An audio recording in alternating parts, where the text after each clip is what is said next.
జరిగింది. కనీసం అది చూసిన తర్వాతనన్నా ఒక రివ్యూ చేసుకుంటారేమో, ముఖ్యమంత్రి గారికి డబ్బు సంచుల మీద ఉన్న దృష్టి ఏదైతే ఉన్నదో కనీసం కొద్దిగానన్నా ధాన్యం సంచుల మీద పెడతారేమో, కొద్దిగానన్నా ఎఫర్ట్ పెడతారేమో, ఒక రివ్యూ చేస్తారేమో అని చెప్పి మేము ఆశించినాం. కానీ నిన్న ముఖ్యమంత్రి గారికి ఆయన మాటలు వింటే నిన్న ప్రెస్ కాన్ఫరెన్స్లో నిజంగా చాలా ఆశ్చర్యం అనిపించింది, కొంత బాధ కూడా కలిగింది. దానికి తోడు మంత్రి గారు, సివిల్ సప్లైస్ మినిస్టర్ గారు చాలా దుర్మార్గంగా, చాలా కిరాతకంగా ఆయన మాట్లాడిన మాట, ఎవరూ చనిపోలేదు, ఎక్కడా చనిపోలేదు. ఇది నా సొంత కవిత్వం కాదు, పత్రికల్లో వచ్చిన వార్తలే నేను చూపెడతా ఉన్నాను. పేర్లతో సహా చెప్పమంటే గౌరవ మంత్రి గారికి నేను చెప్తాను. నజీరుద్దీన్ అనే రైతు, మంత్రి గారి సొంత జిల్లా నల్గొండ జిల్లా నకరేకల్ కాన్స్టిట్యున్సీ, ఉత్తమ్ కుమార్ రెడ్డి గారి సొంత జిల్లాలో నజీరుద్దీన్ అనే రైతు, మొహమ్మద్ నజీరుద్దీన్, ధాన్యం కుప్పల మీద కూలిపోయి నకరేకల్ పట్టణంలో చనిపోయిన పరిస్థితి. ఇది నజీరుద్దీన్ గారు. ఇది వాస్తవం కాదా మంత్రి గారు? ఇక 1-2 కాదు, అసలు ధర్నాలు, రైతులు స్వచ్ఛందంగా రోడ్డెక్కి చేస్తున్న ఆందోళనలు అయితే లెక్కలేదు. ధర్నాలు రైతులే చేయట్లేదు, కాంగ్రెస్ కార్యకర్త, ఇది జనగామ జిల్లా ఏనేబావిలో కాంటా పెడతలేరని చెప్పి కాంగ్రెస్ కార్యకర్త పేరు కూడా నేను చెప్తాను మీకు. ఆయన పేరు పొన్నాల తిరుమలేష్. 200 బస్తాలు వండించిండు, కాంటా పెడతలేరు, జోక్తలేరు, ఇదేం దరిద్రం అని చెప్పి కాంగ్రెస్ కార్యకర్త తిరుమలేష్ గారు అర్ధనగ్నంగా నిరసన చెప్తున్న ఫోటో ఇది. అట్లాగే ఎక్కడో కాదు, నిన్నటికి నిన్న కొడంగల్ నియోజకవర్గం దౌలతాబాద్, ఆ ఊరి పేరు ఏదో ఉంది, నేను మర్చిపోయాను. మొత్తం రైతులందరూ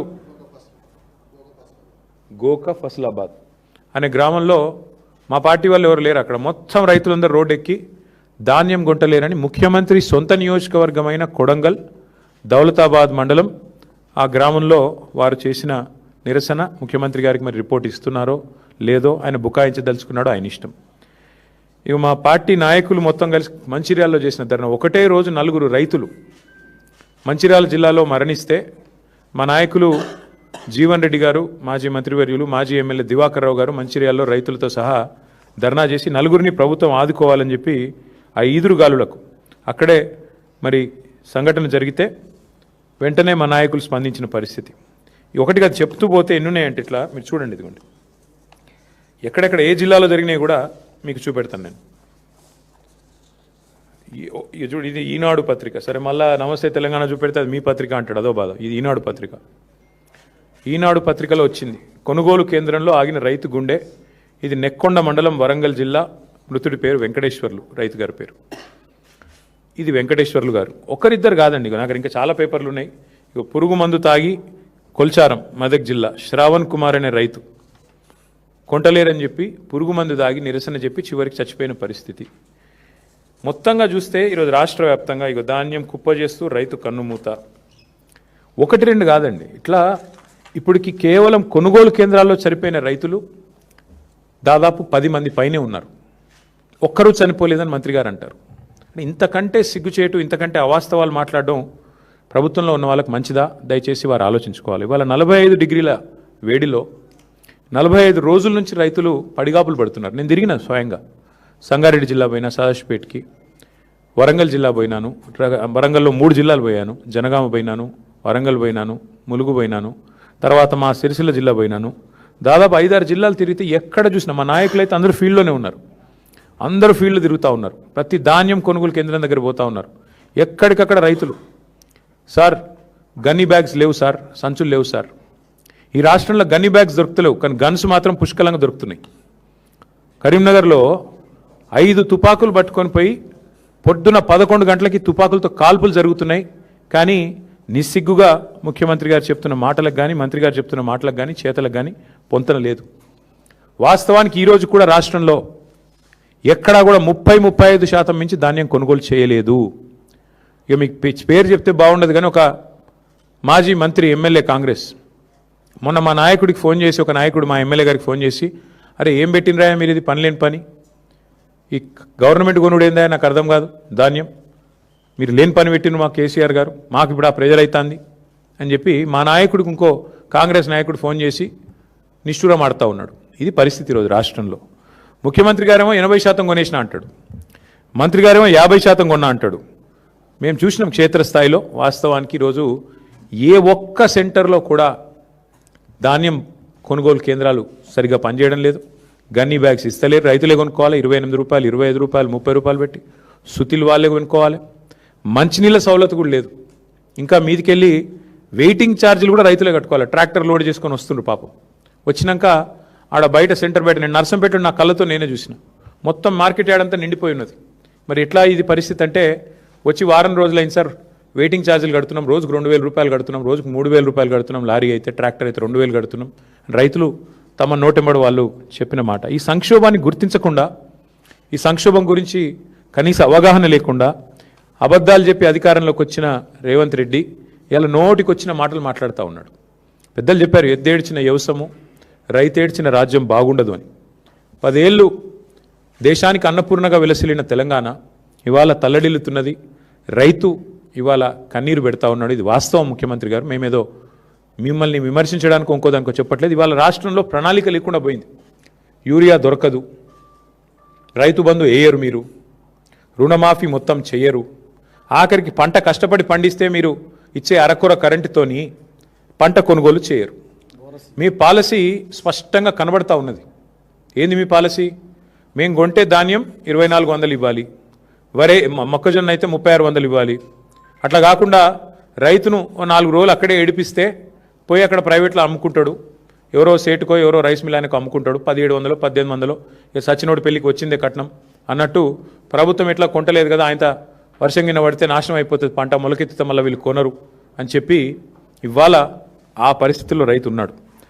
ఇవాళ ముఖ్యమంత్రి గారు ఇంకా కూడా బుకాయింపులతో, బెదిరింపులతో, హుంకరింపులతో, అబద్ధాలతో నెట్టుకొస్తా అనుకుంటా ఉన్నాడు.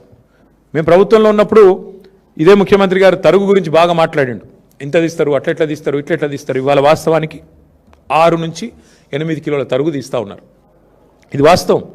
ముఖ్యమంత్రి గారిని కాంగ్రెస్ పార్టీ నాయకులని ఒకటే అడుగుతున్నా, ప్లేస్ మీరు డిసైడ్ చేయండి, ఏ ఊరు మీరు డిసైడ్ చేయండి, మేము వస్తాం, మా నాయకులందరం వస్తాం. ఏ సెంటర్ కన్నా పోదాం రాష్ట్రంలో. మీరు కొడంగల్ నియోజకవర్గంలోని ఏ సెంటర్ అయినా మేము రెడీ. ఎక్కడన్నా కూడా మీరు చెప్పినట్టు 80% కొనుగోలు జరిగినాయని మీరు రుజువు చేస్తే ఏ శిక్షకైనా మేము సిద్ధం ముఖ్యమంత్రి గారని నేను విజ్ఞప్తి చేస్తా ఉన్నాను. దయచేసి భేషజానికి పోకండి. అనవసరంగా ఏదో డైలాగులతో, పెద్ద పెద్ద మాటలతో. ఇంకా ఎలక్షన్లు చాలా దూరం ఉన్నాయి, ఇంకా 2.5 ఏళ్ళు ఉంది. ఇప్పటి నుంచే ఎందుకు ప్రతిదానికి రాజకీయం?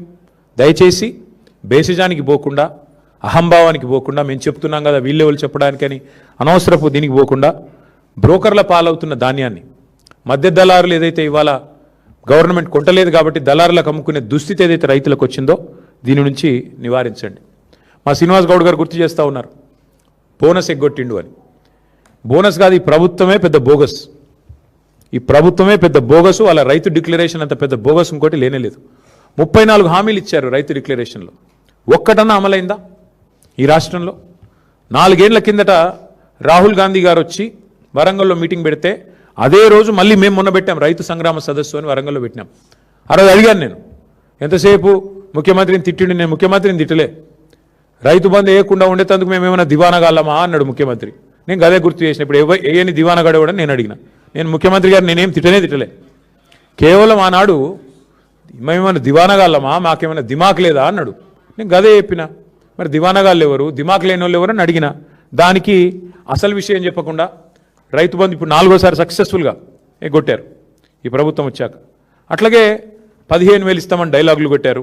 ఆ ఇచ్చిన ఒక్కసారి 12,000 ఇచ్చినారు. ఇక చెప్తూ పోతే చాలా ఉన్నాయి. విత్తనాలు దొరకవు, యూరియా దొరకదు, షాపులో లేదు కాబట్టి దాచిపెట్టేందుకు యాప్లో అని చెప్పి యాప్ డ్రామాలు. ఇవన్నీ రైతులు చూస్తున్నారు ముఖ్యమంత్రి గారు. మీ హుంకరింపులు, మీ అబద్ధాలు. ఇవాళ లారీలు లేవు, ట్రాన్స్పోర్ట్ చేసేటోడు లేడు, బస్తాలు దించేటోడు లేడు, హమాలి దిక్కులేడు. మీ ప్రభుత్వానికి ప్రణాళిక లేదు. పోనీ కేంద్ర ప్రభుత్వం ఏమన్నా వాళ్ళేమన్నా మంచి చేస్తున్నారంటే మన ప్రధానమంత్రి గారు వచ్చి మన రాష్ట్రానికి వచ్చి హైదరాబాద్లో మీటింగ్ పెట్టి సావు కబురు చల్లగా చెప్పిపోయిండు. రైతులు యూరియా వాడుడు తక్కువ చేయాలి, బంగారం కొనుడు తక్కువ చేయాలి. మరి ఆ పెద్ద మనిషి వచ్చి శుద్ధులు చెప్పిండు. దాన్ని బట్టి అర్థమయ్యేది ఏంటంటే నాకు వచ్చే సీజన్లో కూడా తప్పదు. కాంగ్రెస్ అనే ఈ దరిద్రం ఈ రాష్ట్రంలో ఉన్నంతకాలం రైతులకు ఇక్కట్లు తప్పవు, మళ్ళీ యూరియా దొరకదు. ఆయన కేంద్ర ప్రభుత్వానికి నాయకత్వం వహించే పెద్ద ఆయన మోడీ గారు చెప్తున్నారు. ఇక రాష్ట్రంలో ఉన్న మంత్రులకు, ముఖ్యమంత్రి గారికి డబ్బు సంచుల మీద ఉన్న దృష్టి ధాన్యం సంచుల మీద లేదు, యూరియా సంచుల మీద లేదు. కాబట్టి మరి ముందస్తు ప్రణాళికలు లేవు, ప్లానింగ్ లేదు, ముఖ్యమంత్రికి అసలు సోయే లేదు. గన్నీ బ్యాగులు దొరకవు కానీ గన్లు మాత్రం బాగా దొరుకుతున్నాయి, ఇది మీకు తెలుసు, నేను చెప్పక్కర్లేదు దానికి మించి. చివరికి టార్పాలిన్ కవర్లు కూడా ఆఖరికి, ఇప్పుడు వర్షం వచ్చేసింది, దగ్గరకు వచ్చిన టైం, టార్పాలిన్ కవర్లు కూడా ఇచ్చే దిక్కు లేదు ఇవాళ ఆ కేంద్రాలలో. మళ్ళీ రైతులే తెచ్చుకోవాలి, రైతులే కాపాడుకోవాలి. ఆరుగాలం కష్టపడి పండించిన పంటను కాపాడుకోకపోతే ఇవాళ ఈ ప్రభుత్వం అయితే ఏమీ చేయదు అనేది స్పష్టంగా అందరికీ అర్థమైపోయింది. ఇక నేను అనేదల్లా ఒకటే, మీరు భూముల మీద పెట్టే శ్రద్ధ, భూదోపిడీ మీద పెట్టే శ్రద్ధ, భూహారతి ఏదైతే తెచ్చారో ఆ భూహారతి ద్వారా స్వాహా చేస్తున్న కార్యక్రమం వేం నరేందర్ రెడ్డి గారు నిన్నగాక మొన్న మా సోదరుడు మన్నే కృషాంక్ బయటపెట్టినాడు. ఎట్లా కే సముద్రం మండలంలో అసైన్డ్ పట్టాలను రాయించుకున్నాడు, భూహారతి ద్వారా ఎట్లా స్వాహా చేసినాడు మా సోదరుడు బయటపెట్టాడు. నిన్న శంషాబాద్లో ఎంఆర్ఓ గారి కార్యాలయం మీద ఏసీబీ రైడ్ అయితే అక్కడ కూడా జరిగిన భూదోపిడి, ముఖ్యమంత్రి గారి అనుచరుడు 90 ఎకరాల సీలింగ్ భూమిని ఎంఆర్ఓ స్థాయిలో, కలెక్టర్ స్థాయిలోనే ఉత్తర్వులు ఇచ్చేసి, ఉత్తర్వులు కూడా ఉన్నాయి, కావాలంటే మీకు ఇస్తాను. దోపిడీ ఎట్లా చేశారు, 1000 కోట్ల విలువైన భూమిని నిన్ననే ఏసీబీ రైడ్లో దొరికినారు. వీటి మీద ముఖ్యమంత్రి గారి దగ్గర సమాధానం ఉండదు. వాటి మీద ఉన్న శ్రద్ధ, వాటి మీద ఉన్న ఆసక్తి, భూ కొనుగోళ్లు, భూ దందాల మీద ఉన్న శ్రద్ధ భూమిని నమ్ముకున్న రైతు మీద నీకు లేదు. ఇది వాస్తవం. ఉంటే పరిస్థితి ఇట్లా ఉండదు. అందుకే నేననేది ఉత్తమ్ కుమార్ రెడ్డి గారిని, రేవంత్ రెడ్డి గారిని ఇద్దరు కలిసి తప్పుదోవ పట్టించాలని చూస్తున్నారు. వాస్తవానికి కొనుగోళ్లు ఈ రోజు వరకు రాష్ట్రంలో ఎక్కడా కూడా 30-35% దాటలేదు. చివరికి రైతులు విసిగి వేసారిపోయి ప్రైవేట్లు అమ్ముకోవాలన్నదే మీ కుట్ర, మీ ఉద్దేశం అదే స్పష్టంగా మాకు కనబడుతున్నది. మొత్తం కలిపి 1,51,00,000 మెట్రిక్ టన్నులు పండింది ఈరోజు రాష్ట్రంలో. మీరు కొన్నది ఎంత అండి ఇప్పటివరకు? లెక్కలు బయట పెట్టండి. ఎందుకు అబద్ధాలు చెప్తారు తెల్లారి లేస్తే? మేము తిరిగి చూస్తూ ఉన్నాం, మేమేం ఊరికే చెప్పట్లేదు. మేము మళ్ళీ డిమాండ్ చేస్తూ ఉన్నా, రేపు క్యాబినెట్ మీటింగ్ ఉన్నది, ముఖ్యమంత్రి గారిని నేను డిమాండ్ చేస్తూ ఉన్నా. ఈ 10 మంది రైతులే కాదు, ఈ ప్రభుత్వం వచ్చినాక 1000 మంది రైతులు చనిపోయారు ఇప్పటివరకు. ఆ 1000 మంది రైతులకు కూడా మీ ప్రభుత్వమే వాటిని ప్రభుత్వ హత్యలుగానే గుర్తించి తప్పకుండా వారందరికీ కూడా 25 లక్షల రూపాయల చొప్పున చెల్లించాలని చెప్పి కూడా ఎక్స్గ్రేషియా మేము డిమాండ్ చేస్తూ ఉన్నాం. అట్లాగే ఇవాళ ఇంకా విచిత్రమైన ఒక వ్యవస్థ, మా ప్రభుత్వం పోయి 2.5 ఏళ్ళు అయింది. ముఖ్యమంత్రి గారు నోరు తెరిస్తే మా మీద ఏడుపులే, ఇంకా కూడా నోరు తెరిస్తే కేసీఆర్ గారి మీద, మా పార్టీ మీద ఏడుపులు తప్ప మరి ఇవాళ ఎక్కడా కూడా ఒక్క మాట కూడా వేరే వినబడడం లేదు. ముఖ్యమంత్రి గారిని, మంత్రులు నేను డిమాండ్ చేస్తూ ఉన్నా ప్రధాన ప్రతిపక్షం తరఫున, రేపటి క్యాబినెట్ సమావేశంలో మీరు దయచేసి హయ్యెస్ట్ ప్రయారిటీ ఐటమ్గా ఈ కొనుగోలు అంశం, రైతుల ధాన్యం కొనుగోలు, ఆంక్షలు లేకుండా ధాన్యం కొనుగోలు చేయాలి. మొలకెత్తిన, రంగు మారిన ఇవన్నీ కూడా మీ వ్యవస్థ వైఫల్యం వల్ల నెల నుంచి 45 రోజులుగా ఇవాళ పడిగాపులు కాస్తూ ఉన్నారు రైతులు. మార్కెట్ యార్డ్లలో, ఐకేపీ సెంటర్లలో, సింగిల్ విండోల సెంటర్లలో 8,500 కొనుగోలు కేంద్రాల దగ్గర పడిగాపులు కాస్తున్న రైతుల తరపున, లక్షలాది మంది రైతుల తరపున అడుగుతా ఉన్నాం. రేపటి క్యాబినెట్ మీటింగ్లో ఇదే ఎజెండాగా పెట్టండి, సింగిల్ పాయింట్ ఎజెండాగా నడపండి. ఎన్ని కొనుగోలు చేసినారు, ఎన్ని చేస్తున్నారు, అవసరమైతే ఒక శ్వేతపత్రం అధికారికంగా, ఏదో కాకి లెక్కలు కాదు, శ్వేతపత్రం విడుదల చేయండి. ఏ సెంటర్లు ఎంత కొన్నాం, ఎంతమందికి పైసలు వేసినాం, మొక్కలు ఎంత కొన్నారు, వడ్లు ఎన్ని కొన్నారు, జొన్నలు ఎన్ని కొన్నారు, శనగలు ఎన్ని కొన్నారు, మొత్తం ఏ పంట ఎంత కొన్నది ప్రభుత్వం, ఒక శ్వేతపత్రం విడుదల చేయాలని చెప్పి మేము డిమాండ్ చేస్తూ ఉన్నాం. మీరు కనుక ఒకవేళ స్పందించకపోతే డెఫినెట్గా మా పార్టీ ఇప్పటిదాకా కూడా చాలా ఓపికగా ఉన్నాం. మా నాయకుడు కేసీఆర్ గారు సంయమనం పాటించండి, మరి తొందరపడొద్దు, ప్రభుత్వానికి టైం ఇవ్వాలి అంటే మేము నిజంగానే సంయమనంగా ఉన్నాం. కానీ వాళ్ళ రైతుల తరపున కింద మీ వైఖరి ఇట్లాగే కొనసాగితే తప్పకుండా ఒక కార్యాచరణ కూడా ప్రకటించి మరి క్షేత్రస్థాయిలో ప్రభుత్వాన్ని ఎక్కడికక్కడ ముప్పు తిప్పలు పెడతామని చెప్పి కూడా రైతుల తరపున మరి హెచ్చరిస్తూ, రేపు క్యాబినెట్ మీటింగ్లో ఖచ్చితంగా ఒకటే ఎజెండా ఉండాలి. ఆ ఎజెండా ఖచ్చితంగా రైతులే కావాలని చెప్పి మళ్ళొక్కసారి డిమాండ్ చేస్తూ, రైతు కేంద్రంగానే రేపు క్యాబినెట్ జరగాలి. శ్వేతపత్రం విడుదల చేయండి. ఇప్పటిదాకా ఎంత కొన్నారు, ఇంకెంత ఉంది, ఎంత డబ్బులు కట్టారు, ఎంత పేమెంట్ చేసినారు, రైతు బంధు ఎంత విడుదలైంది ఇప్పటిదాకా, అన్ని విషయాలు రేపు ప్రభుత్వం విడుదల చేయాలి. లేకపోతే తప్పకుండా వారిని నిలదీస్తూనే ఉంటాం, ప్రశ్నిస్తూనే ఉంటామని చెప్పి కూడా తెలియజేస్తూ మీ అందరికి కూడా ధన్యవాదాలు.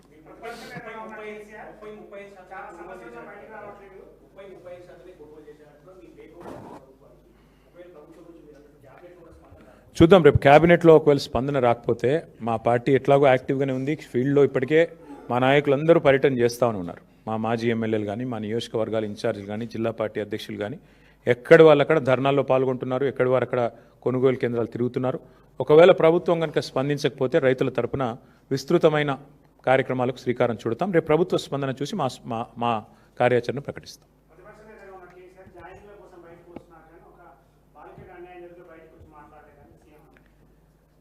ఇవాళ ప్రభుత్వంలో ఉన్నది కాంగ్రెస్ పార్టీ, కేంద్రంలో అధికారంలో ఉన్నది భారతీయ జనతా పార్టీ.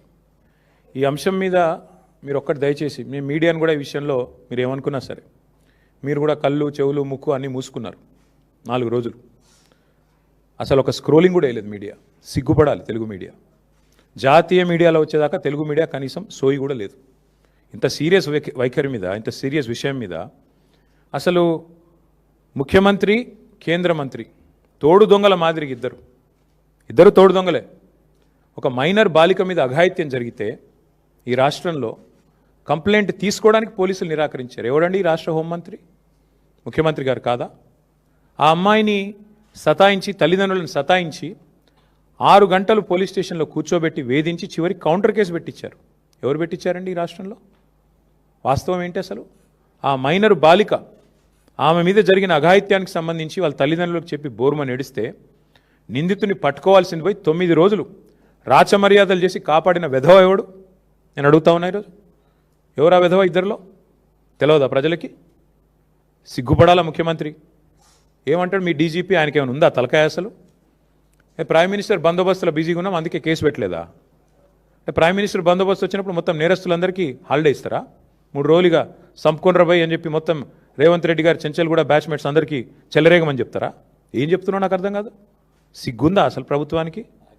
మేము 10 రోజులు మౌనంగా ఉన్నాం. ఎక్కడ ఒక అమ్మాయి విషయం కదా, సెన్సిటివ్ విషయం కదా అని మౌనంగా ఉన్నాం. ఇవాళ ముఖ్యమంత్రి మాట్లాడిన మాటలతో నోరు విప్పక తప్పని పరిస్థితుల్లో నేను మాట్లాడుతూ ఉన్నా. అసలు మెదడు ఉందా ఆయనకి?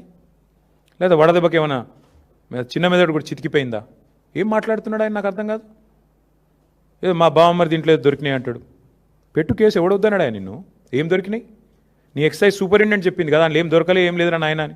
నువ్వేమైనా ప్లాంట్ చేయబోయినట్టున్నావు, మీ వాళ్ళకి చెప్పేది ఆడ ఇరికీయమని చెప్పినట్టున్నావు. అది ఇరికేయలేకపోయాను. నేనేం చేస్తా దానికి?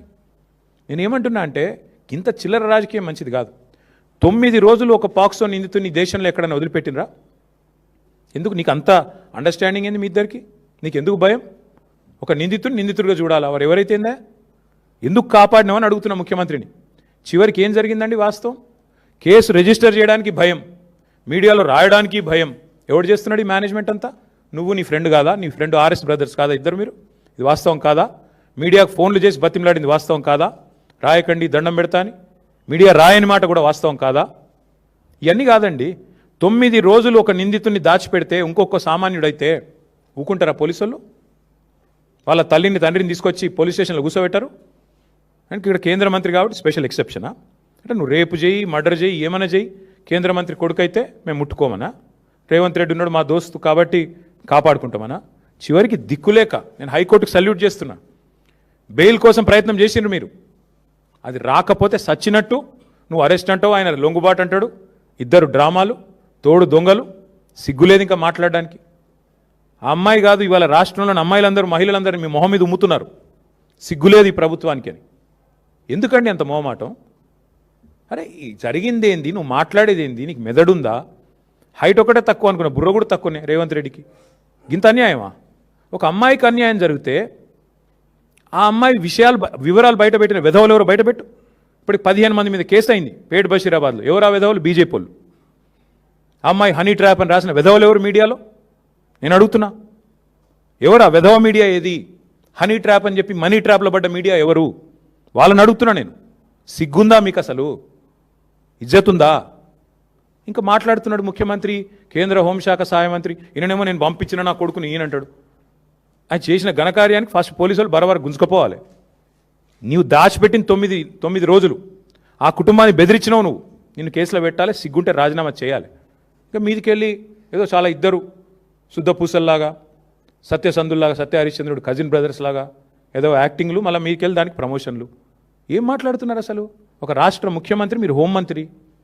ఏం మాట్లాడుతున్నావు నువ్వు అసలు? ఏం చేసేది ఉండే? చాలా సెన్సిటివ్గా హ్యాండిల్ చేసినావు. ఏంది సెన్సిటివ్గా హ్యాండిల్ చేసేది? ఎవడైతే పాక్సో నిందితుడు లోపల వేయాలి. మిగతా వాళ్ళకి ఇదే ట్రీట్మెంట్ ఉందా? 25 ఏళ్ళ జైలు శిక్ష పడుతుంది మిగతా పాక్సో క్రిమినల్స్ అందరికీ. 31 ఏళ్ళ జైలు శిక్ష పడ్డది ఒక ఆయనకి. మరి ఇవాళ ఇక్కడ ఒక్క దగ్గరనే స్పెషల్ ట్రీట్మెంట్ ఎందుకు భయపడుతున్నావు? మోడీ చెప్పిండా చెవులేమన్నా? ఎందుకు భయపడుతున్నావు? ఇంకా సిగ్గు లేకుండా నిన్న పనికిమాలిన మాటలు, పనికిమాలిన ఉపన్యాసాలు. నేను ఒకటే అడుగుతా ఉన్నా రేవంత్ రెడ్డిని, 9 రోజులు ఆ నిందితును కాపాడిన వెధవ ఎవడు? నువ్వా కేంద్ర మంత్రి? చెప్పు. 9 రోజులు ఎక్కడ దాచిపెట్టారు? మీ పోలీసులు అంత పనికి మాలినలో అయిపోయినరా? రేవంత్ రెడ్డి రాగానే దొరుకుతలేరా మీకు? కరీంనగర్లో తుపాకులు పట్టుకొని పొద్దున పూట కాలిస్తే వాళ్ళని పట్టుకోవడానికి 15 రోజులు పడుతుంది నీకు. ఎంత దారుణం అండి! రాష్ట్రంలో శాంతి భద్రతలు ఈ స్థాయిలో ఉన్నాయి. నేను ఇంకొక మాట అడుగుతున్నా, బాధగా అడుగుతున్నా బ్రదర్. మొన్నటి ఎపిసోడ్ చూసిన తర్వాత ఈ రాష్ట్రంలో ఎవరన్నా షికాయత్ చేయడానికి ముందుకు వస్తారా బాలికలు?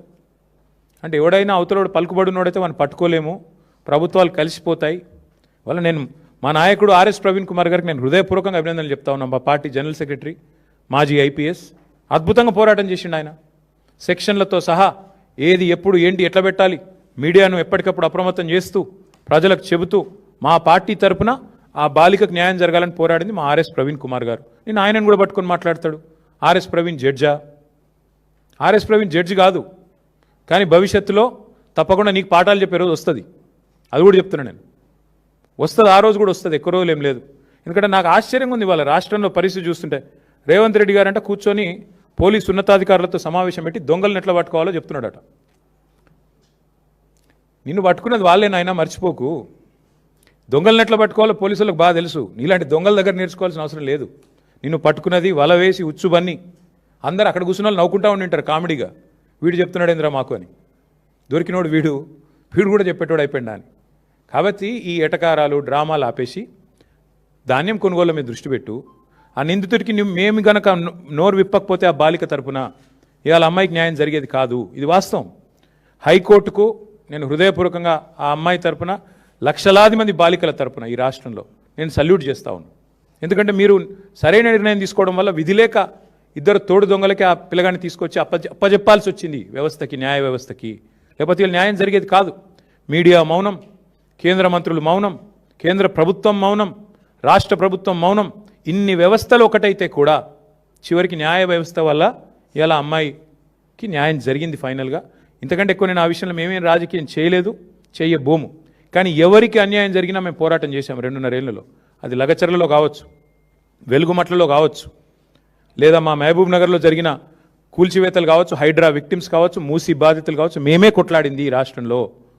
మళ్ళీ ఇప్పుడు రైతులకు అన్యాయం జరుగుతుంటే కూడా పోరాటం చేసేది మేమే, వారికి అండగా నిలబడేది మేమే.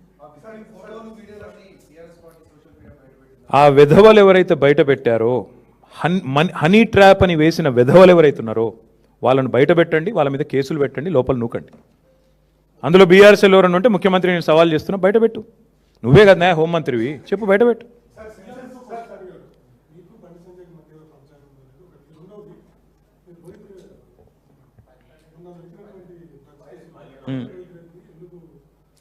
బ్రదర్, నేను ఒక మాట, నేను ఈ పనికిమాలిన డైలాగులు ముఖ్యమంత్రి గారికి ఎప్పుడు కొడతానే ఉంటాడు. పాపం ఆయనకి ఏందో కానీ ఇంకా ముఖ్యమంత్రి అన్న ఫీలింగ్ రాలే ఇంకా ఆయనకి. ఇంకా కూడా ఏదో ప్రతిపక్షంలో ఉన్నట్టు మా మీద దుమ్మెత్తిపోయడం అలవాటుగా ఉంది.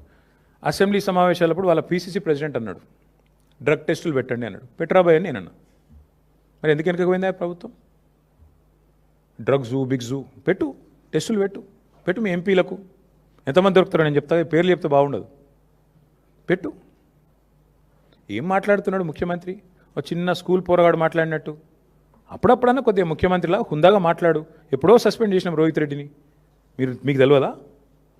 షోకాజ్ నోటీస్ ఇచ్చినాం, సస్పెండ్ చేసినాం. ఇక ముఖ్యమంత్రి ఆయనకు తెలియకపోతే నేనేం చేస్తా దానికి? ఇంకోటి మాట్లాడితే నా బావమరి దీంట్లో డ్రగ్స్ దొరికినాయి అంటాడు. నువ్వు ముఖ్యమంత్రివా లేకపోతే దారిన పోయే దానేవా? నా బావమరి దీంట్లో ఏం దొరికిందా? ఏది పడితే అది మాట్లాడచ్చు. ఎన్నిసార్లు చెప్తావు సేమ్ అబద్ధం? సిగ్గుందా? వీడి పద్ధతేనా అసలు ఇట్లా మాట్లాడడం? మేము మాట్లాడలేమా? మాట్లాడాలంటే నాకు చాలా ఉంది ముఖ్యమంత్రి గారి గురించి మెటీరియల్, కానీ కొన్ని సభ్యత హద్దులు కూడా ఉంటాయి కొన్నిటికి. ఏది పడుతుంది మాట్లాడడం కదా.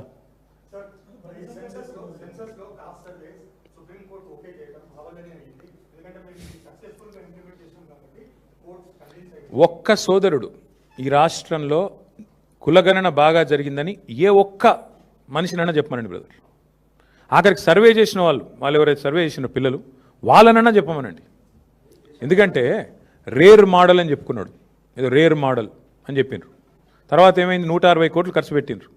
చివరికి ఏం జరిగింది, 51% ఉన్న బీసీలను 46% తగ్గించారు. ఇదే రేర్ మోడల్. బీసీల గొంతు కోసి లేనోళ్ళని ఉన్నట్టు చూపెట్టి ఉన్నోళ్ళని లేనట్టు. నేను అందుకే అంటున్నా, నీ మోడల్ అంత గొప్ప మోడల్ అయితే ఇవాళ ఎవడెందుకు ఆమోదిస్తలేడు రాష్ట్రంలో? నీ మోడల్ వల్లే కదా చివరికి నువ్వు చెప్పిన 42% రిజర్వేషన్ ఫెయిల్ అయింది, నువ్వు చెప్పిన సామాజిక న్యాయం విఫలమైంది. చివరికి పంచాయతీ ఎన్నికల్లో 24% ఉన్న రిజర్వేషన్ 17.5% తగ్గింది నీ మోడల్ వల్ల. కాబట్టి ఈ అటర్ ఫ్లాప్ మోడల్ కనుక దేశానికి ఆదర్శం అయితే ఇక మరి దేశాన్ని దేవుడే కాపాడాలి.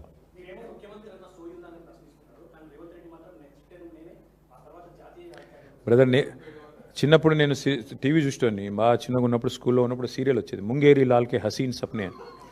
అట్లా చాలామంది చాలా కలర్ కనొచ్చు. బ్రదర్ ఇగో ఇంకోటి కూడా చెప్తున్నా, ఈ రాష్ట్రంలో రేవంత్ రెడ్డి ముఖం చూసి ఎవరు ఓటు వేయలేదు. ఆయన ముఖ్యమంత్రి కావాలని ఓటు వేయలే ఎవరు.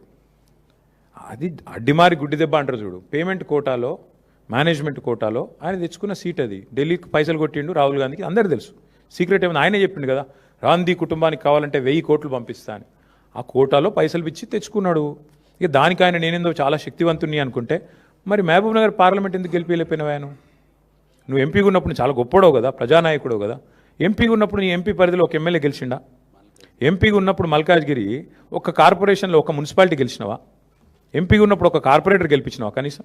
చాలా గొప్ప ప్రజానాయకుడు, 34 దాకుంటా 94 దాకుంటా ఉండు. నిన్ను ఎవరొద్దన్నారు?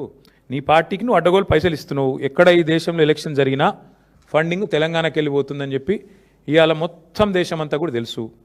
ఇక మీ బీజేపీ మిత్రులు నేను పట్టుకోరు, ఎందుకంటే వాళ్ళకు నీకు అట్లాంటి మంచి ఫెవికాల్ బంధం ఉంది. ఆర్ఎస్ బ్రదర్స్ మిగతా వాళ్ళంతా కలిసికట్టుగా నడుస్తున్నారు కాబట్టి మీకు ఆ బంధం ఉంది, మాకు అభ్యంతరం లేదు. అల్టిమేట్గా రేవంత్ రెడ్డి గారైనా ఇంకోరైనా కళలు ఎన్నైనా కనొచ్చు. కలాం గారు చెప్పారు కదా, కళలు కనండి, కథలు చెప్పకండి. కళలు కనండి ముఖ్యమంత్రి గారు, కథలు చెప్పకండి.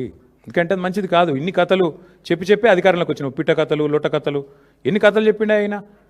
పెట్రోల్ డీజిల్ మీద కేసీఆర్ గారు 32 రూపాయలు తీసుకుంటాను లీటర్ అని చెప్పిండు. మరి నీకేం రోగం పుట్టింది? తగ్గి. ఇప్పుడు వద్దన్నాను నేను, మేము వద్దంటున్నావా? తగ్గి. ఎన్ని కథలు చెప్పినావు ఇసంటి నువ్వు, పిట్ట కథలు, లొట్ట కథలు. ఇక పిట్ట కథలు, లొట్ట కథలు టైం అయిపోయింది. నిజంగానే ముఖ్యమంత్రి గారు 2034 దాకా ఉంటా అనే ధైర్యం ఉంటే మరి రద్దు చేసి పోదాం అసెంబ్లీ. చలో రద్దు చేయి, ఎన్నికలకు పోదాం, ప్రజలు తీర్పిస్తారు. నీకు నిజంగా అంత కాన్ఫిడెన్స్ ఉంటే, ప్రజల్లో అద్భుతమైన పరిపాలన ఉందని, రద్దు చేయిపోదాం. మేము రాజీనామా చేస్తాం, మీరు కూడా రాజీనామా చేయండి. బీజేపీ వాళ్ళు చేసినా చెప్పినా ఆటోమేటిక్గా డిజాల్వ్ అయిపోతుంది. ఒకవేళ సీఎం గారు రెడీగా ఉంటే మేమందరం మా పార్టీ వల్ల 27 మంది రాజీనామా చేస్తాం. నువ్వు రెడీ అంటే నువ్వు రాజీనామా చెప్పి మీ వాళ్ళతోని, మా పార్టీలోకి వెళ్ళి తీసుకుపోయిన దొంగలను కూడా రాజీనామా చెప్పి, 9 మంది ఉన్నారు కదా నీతోని, చెప్పి లెటస్ గో, చూసుకుందాం. పోనీ అది కూడా అంత ధైర్యం ఎట్లాగో రేవంత్ రెడ్డికి లేదు నాకు తెలుసు. నేనేడన్నా తప్పించుకుంటాడు. పోనీ మా దాంట్లోకి వెళ్ళి తీసుకుపోయిన దొంగలన్నా రాజీనామా చెప్పి 9 మంది, అదేనా చూద్దాంపా. ఇంత ప్రజానాయకుడివి కదా నువ్వు, చెయ్యి, వెల్కమ్. చెప్పేటోళ్ళు చెప్తారు, దానికి ఏముంది బ్రదర్. ఎవరో ఫ్యూచర్ లేని నాయకుడు, ఆయన ఏదో మాట్లాడతాడు. రేవంత్ రెడ్డి లాంటి ఫ్యూచర్ లేని నాయకుడు. ఫ్యూచర్ సిటీ ఏం సిటీ ఆయనకు అర్థం కాదు. ఫార్మా సిటీ అది. Land acquisition was conditional. Land acquisition యాక్ట్లోనే it was a conditional land acquisition. Clear కట్గా ఏం చెప్పాము, ఇది ఫార్మా సిటీ కోసం సేకరిస్తున్న భూమి అని సేకరించాము. సేకరించిన తర్వాత 14,000 ఎకరాలకు గాను కేంద్ర ప్రభుత్వ పర్యావరణ శాఖ దగ్గర ఎన్వైరన్మెంటల్ క్లియరెన్స్ తెచ్చాము. ఏం చెప్పి తెచ్చాము, అక్కడ న్యాచురల్ గ్యాసే వాడతాము, అక్కడ మీకు కార్బన్ ఎమిషన్స్ కానీ ఇంకోటి కానీ లేకుండా చూసుకుంటాము, పొల్యూషన్ కన్సర్న్స్ ఉండవు, ఇవన్నీ చెప్పి ఎన్వైరన్మెంటల్ క్లియరెన్స్ తెచ్చాము మా ప్రభుత్వంలో. ఇప్పుడు దీన్ని వచ్చి ఈయన రియల్ ఎస్టేట్ వ్యాపారం చేస్తున్నాడు. హరీష్ రావు గారు కరెక్ట్గా చెప్పారు. అది ఫార్మాసిటీ కోసం సేకరించిన భూమి, వేరే వాటికి వినియోగించడానికి వీల్లేదు.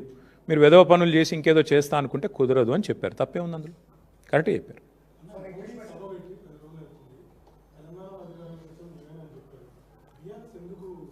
ఏం చెప్పారు ఆయన? ఏం చెప్పలేదు కదా పాపం. ఏం చెప్పారు ఆయన? బంగారం కొనొద్దు అన్నాడు. మేము బంగారం కొనే బ్యాచ్ కాదు, మాకు ఏం చెప్తాం ఆయనకు. సరే ఆయన ఏం చెప్పాడు, ఏదో పెట్రోల్ డీజిల్ తక్కువ వాడమన్నాడు. ఇక ఆయననేమో విదేశాలు తిరుగుతాడు, మనం తక్కువ వాడమన్నాడు, ప్రైవేట్ జెట్ వేసుకొని ఆయన తిరుగుతాడు. ఇక ఇంకేదేదో చెప్పిండు, ఒక 3-4 ముచ్చట్లు. ఏమంటారు, కలిసే ఉన్నారు. కలిసి వచ్చి ఏంది బ్రదర్, వాళ్ళిద్దరు ఎప్పటి నుంచో కలిసి ఉన్నారు. ఇప్పుడు నేను అడుగుతున్నా బ్రదర్, వాళ్ళు కలిసి లేని, కొత్తగా కలిసేది ఏముంది రేవంత్ రెడ్డి బీజేపీతోని కలిసే ఉన్నారు కదా. ఆర్ఆర్ ట్యాక్స్ అని ప్రధానమంత్రి గారు ఏప్రిల్ 2024లో ఇక్కడ బహిరంగ సభ పెట్టి చెప్పారు. ఆర్ఆర్ ట్యాక్స్ వసూలు అవుతుంది అన్నారు. 2 ఏళ్ళు అయిపోయింది. ఇప్పుడు ఆ మనిషిని మళ్ళీ నాతో రా అంటున్నాడు.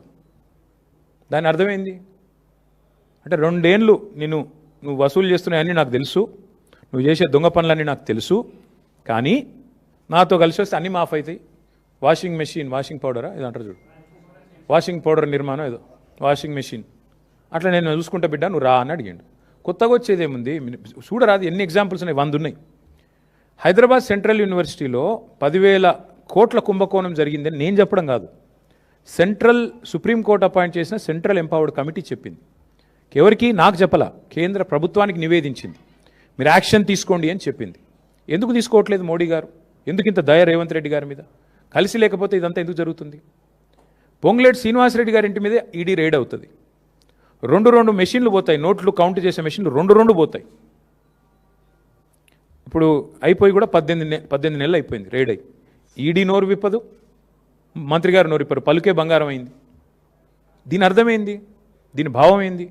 ఇద్దరు కలిసి లేకపోతే అమిత్ షా గారు వచ్చి తెలంగాణ ఏటీఎంగా మారిపోయింది ఏఐసీసీకి అంటాడు, కానీ ఏం యాక్షన్ ఉండదు. దొంగలు పట్టుకోవాల్సిన హోంమంత్రి అలాగే ఇక్కడ చూస్తున్నారు కదా మీరు, ముఖ్యమంత్రి గారి బావమరిదికేమో కేంద్ర ప్రభుత్వ స్కీమ్లో కాంట్రాక్టులు వస్తాయి, కేంద్రంలో ఉండే బీజేపీ ఎంపీలకు రాష్ట్రంలో కాంట్రాక్టులు వస్తాయి. ఇది ఎన్నడూ చూడలేదు తెలంగాణలో, ఫస్ట్ టైం చూస్తున్నాం. దీని అర్థం ఏంది? ఎంత సుదృఢమైన బంధం ఇద్దరిది. కొత్తగా కలిసేదేముంది, ఇద్దరు కలిసే ఉన్నారు, తోడు దొంగలు పక్కా, అందులో అనుమానం కూడా అక్కర్లేదు మీకు. ఇప్పుడు అంతెందుకండి, ఇప్పుడు బండి సంజయ్ గారి కొడుకు ఎపిసోడు, దీన్ని బట్టి ఏమర్థమైంది రాష్ట్ర ప్రజలకి? ఇద్దరు తోడు దొంగలు, 2 పార్టీలు కలిసికట్టుగానే నడుపుతున్నాయి, కలిసికట్టుగానే వ్యవస్థల్ని శాసిస్తున్నారు. ఇది వాస్తవం. అవతల వాడు గొంతు లేనివాడు వాళ్ళకి మేము అండగా నిలబడకపోతే ఇవాళ అమ్మాయికి అన్యాయమే జరిగేది. ఇది వాస్తవం. ఇటు మీడియా మాట్లాడదు, అటు కేంద్ర ప్రభుత్వం మాట్లాడదు, రాష్ట్ర ప్రభుత్వం మాట్లాడదు. నేరస్తులను షీల్డ్ చేశారు, 9 రోజులు దాచిపెట్టారు. నేను అది పొద్దున వచ్చేటప్పుడు వీడియో చూసిన. ఆ 9 రోజులు ఆ పిల్లగాడు ఎక్కడ దాక్కున్నాడట అంటే ముఖ్యమంత్రి గారి బంధువులు ఎవరిదో హాస్పిటల్ ఉందట, మెడికవరో ఏదో, అలా దాచిపెట్టి 28 అంతస్తులు అని చెప్తున్నారు. ముఖ్యమంత్రి గారి సమీప బంధువులు, దగ్గర బంధువులు హాస్పిటల్లో దాచిపెట్టారంట. ఇది పరిస్థితి. నేదో వీడియో చూశాను, వాస్తవం ఏందో మీరు చెప్పాలి. మీడియా పరిశోధనాత్మక జర్నలిజం చేసేది మీరు కాబట్టి మీరు చెప్పాలి, మాకేం తెలుసు. భయ్యా మా మీద ఎన్ని కేసులు పెట్టారు ఇప్పటికీ? అన్నీ ఎదుర్కొంటాం, మాకేం భయం. నేను ఒకటి చెప్తా ఉన్నా బ్రదర్, నేను పారిపోయేటోని కాదు, తండ్రి పేరు దాచుకునేటోని కాదు, కొడుకు పేరుకు నాకు సంబంధం లేదని చెప్పుకునేటోని అంతకంటే కాదు. దయచేసి కొడుకు పేరు నా పేరు జత చేసి రాయకండి అని గ్యాగ్ ఆర్డర్లు తెచ్చుకునే బాపత కాదు. మా నాన్న పేరు కేసీఆర్, నా కొడుకు పేరు హిమాంశు, నా పేరు కేటీఆర్. నాకు ఆ ధైర్యం ఉంది. ఏ కేసు పెట్టు ఏమన్నా పెట్టుకుని ఎదుర్కొంటా. అన్నీ ఉన్నాయి కాబట్టే, మేము అంత నిజాయితీగా ఉన్నాం కాబట్టే దేనికి భయపడమని చెప్తున్నాం. కరెక్టే. ఎప్పుడు 9 రోజులు దాచిపెట్టి గోరుముద్దలు తినిపించి ఇంట్లో పెట్టుకొని బెయిల్కి అప్లై చేసి యాంటిసిపేటరీ బెయిల్కు కోర్టు వద్దంటే ఇంటర్మ్ రిలీఫ్ కూడా ఇయ్యా అంటే ఇక బాగుండదేమో అని అప్పుడు దిక్కులేక 9 రోజులు. నేను స్ట్రైట్గా అడుగుతున్న రాములు గారు, ఈ రాష్ట్రంలో ఇంకొక సామాన్యుడు ఎవరికైనా వాళ్ళ కొడుకు ఈ పని చేసి ఉంటే రేవంత్ రెడ్డి గారి పోలీసులు వాళ్ళ తండ్రిని ఇడిచిపెడుదురా? 9 రోజులు దాచిపెడితే తీసుకుపోయి కోదండం ఎక్కిపోదురు? ఎక్కడున్నాడు చెప్పు నీ కొడుకునని? వాస్తవం కాదా ఇది? మరి సామాన్యుడికి ఒక నీతి రేవంత్ రెడ్డి గారి ప్రభుత్వంలో, కేంద్ర మంత్రి గారికి ఒక నీతి ఎట్లుంటుంది? నీకేం ఆబ్లిగేషను? ఆయన బీజేపీ అయినా నువ్వు కాంగ్రెస్ అయినా, పేరుకి ఇద్దరు శత్రువులు. మరి ఎందుకు ఈ రహస్య స్నేహం ఏంది? ఎందుకు కాపాడుతున్నావు నేరస్తులను? నేరస్తులు ఎవరైనా ఓకే కదా, ఒకటే కదా, ఎందుకు కాపాడినారు మరి 9 రోజుల పాటు? చివరికి దిక్కులేక కోర్టులో రిలీఫ్ లేకపోతే, కోర్టు ద్వారా మీరేదో ప్రయత్నం చేసి చివరికి కోర్టులో రిలీఫ్ రాకపోతే ప్రజల ఒత్తిడి పెరిగి ప్రజా సంఘాలు పేట్ బషీరాబాద్ పోలీస్ స్టేషన్ ముంగట ధర్నాలు చేసే పరిస్థితి వస్తే, మా మహిళా సోదరిమణులు మొత్తం పోయి అంబేద్కర్ కాడ పోయి ధర్నా చేస్తే దిగి రాక తప్పని ఒక అనివార్య పరిస్థితి 2 పార్టీల బొండిగా పట్టుకుంటే అప్పుడు బీజేపీ కాంగ్రెస్ దిగి రాక తప్పని అనివార్య పరిస్థితుల్లో సరెండర్ అయిందా అరెస్ట్ అయిందా నాకు తెలియదు, వాళ్ళిద్దరు తెలుసుకోవాలి. అది మాకు బండి సంజయ్ గారితో మాకేం వ్యక్తిగత పంచాయతీ లేదండి, నాకు ఆయనతో ఎప్పుడూ లేదు.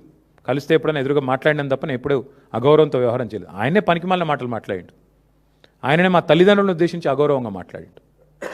నేను అయినా కూడా మాట తూలలేదు, ఈరోజు కూడా తూలట్లేదు. నేరస్తుడు ఎవరైనా నేరస్తుడు అనేది మా సిద్ధాంతం, అంతకంటే ఏం లేదు. అంటే అందరూ అనుకుంటున్నారేమో కాంగ్రెస్ కంటే కాక్రోచ్ బెటర్ అనుకుంటారేమో, నాకేం తెలుసు. ప్రధాన ప్రతిపక్షం దేశంలో ఫెయిల్ అయింది కాబట్టి కాంగ్రెస్ కంటే కాక్రోచ్ బెటర్ అనుకుంటారు ఏందో మరి, కావచ్చు. क्या बोलो, फिर बाद में नहीं पूछेंगे ना आप? अरे अलग अलग कहाँ करोगे यार, बहुत लोग हैं वहाँ पे. ठीक है, थैंक यू.